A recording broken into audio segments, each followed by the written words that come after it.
Hello fellow data friends.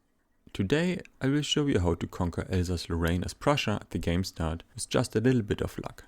You will probably ask yourself two questions.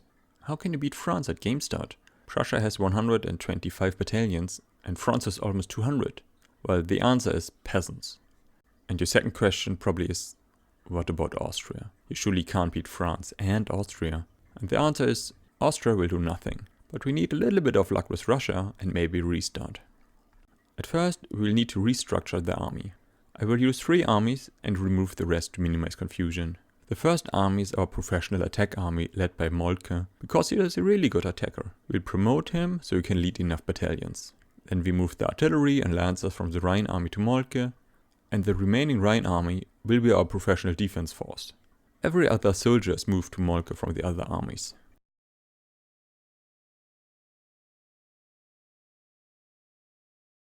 And for his army, we will also enable the extra supplies for the extra stats. Now it's time for some edicts. We will use the enlistment efforts edicts on the states with the biggest barracks. Oh, and Prussia starts with bolstering the church. Let's stop that and use it for some more edicts. The edicts have 2 effects.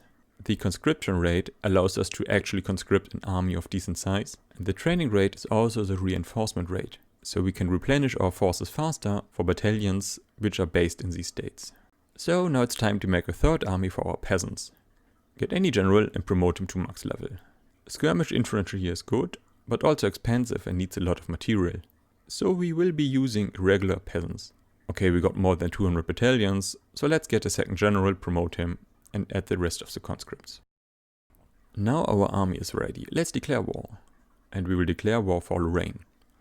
The reason is, Lorraine belongs to the strategic region of France, and Austria does not start with an interest here, so they can't interfere.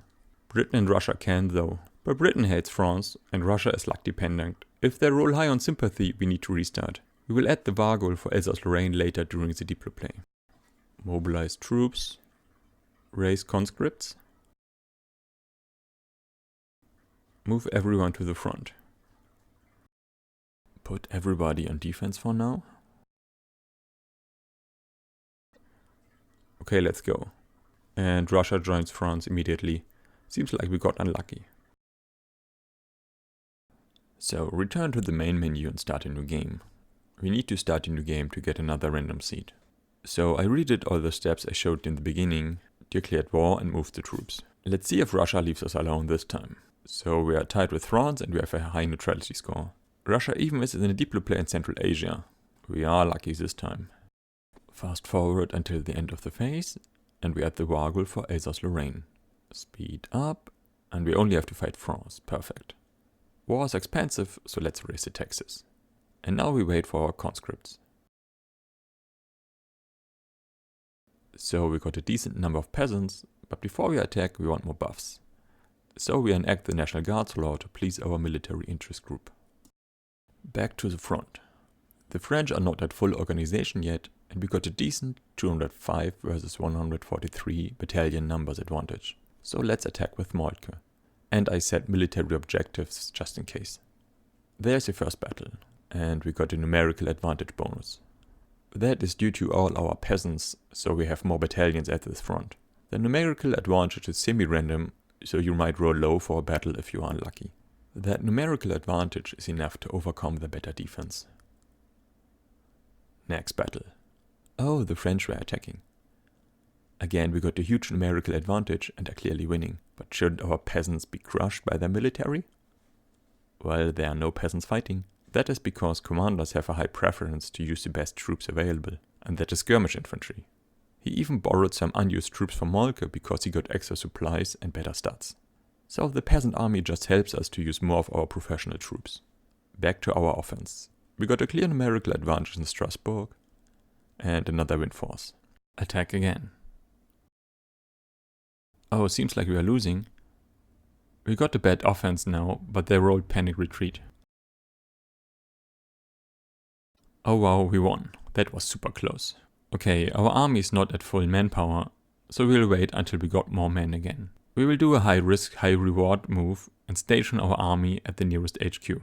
This way they can't help defend the front, but they don't get attrition and replenish faster. This move is optional. Now we wait, and we move them back to the front. And attack. And win. We got Alsace-Lorraine. Replenish troops, and that's a new military objective. I noticed that the French armies got a low organization at this point. This happened every time I tried this strategy, but it took me some time to find the cause. The AI turns mobilization options on and off every other day. Let's have a look at engines in the French market. There's a low amount of engines here. Now we let time pass, and suddenly a lot of buy orders from the barracks appears. This makes engines super expensive, so the AI turns the mobilization off again.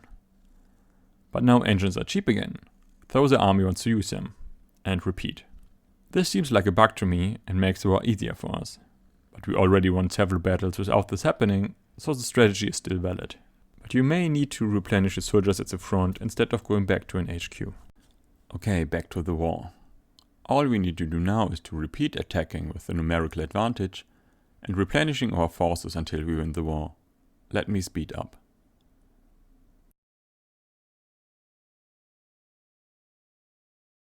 So we reached all our war goals. We put our armies on defend and wait.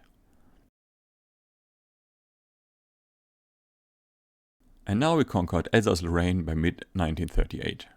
So what do you think? Will you try the strategy? Although you can apply the general strategy to any country. And now it's lecture time about land combat width and unit selection. The calculation for land combat width goes through several steps, and it starts with all battalions at the front and subtracts a random number depending on the length of the front. The longer the front, the more battalions get removed. This is meant to represent the effect of spreading out your forces across a long front, like Russia. Next step is to cap the amount of battalions according to infrastructure and terrain. If you are fighting in a backwater province without roads, it's harder to bring units to the front, and battles might be smaller scale. It seems to work like infrastructure is 50, so 50 units can fight on each side, and then the terrain modifier gets applied. For example, mountains get less combat width, plains get more. Now we get to the juicy part I used in the first part of the video, numerical advantage. If there is a commander present and it's not a naval invasion, then there can be numerical advantage. It takes into consideration all battalions at the front and uses a given formula. As a rule of thumb, if you got twice the battalions of your enemy, you can get up to 2.5 times the soldiers fighting. But remember, it is still a random roll. But all our 200 plus peasant unit at the front counted towards this advantage and made a huge difference. And now the last step. Cap the units to the actual available units.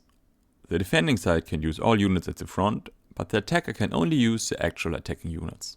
So depending on the forces, it may be that you're allowed to bring more units, but too many units are defending. And now to the last topic of this video, unit selection. When there's a battle, the commanders need to decide which units they want to use. They will only use units which fulfill a certain minimal criteria, although that is quite low. The calculation for unit weight starts with the multiplication of manpower and morale. Next, if there's a commander, consider the mobilization and that the commander prefers to use his own units. And lastly, the most important step, multiply with the relevant battle stat. This is why our peasants were not chosen for battle, because they are so much worse. Although they would have if there's enough combat width or if manpower on the professional units were too low.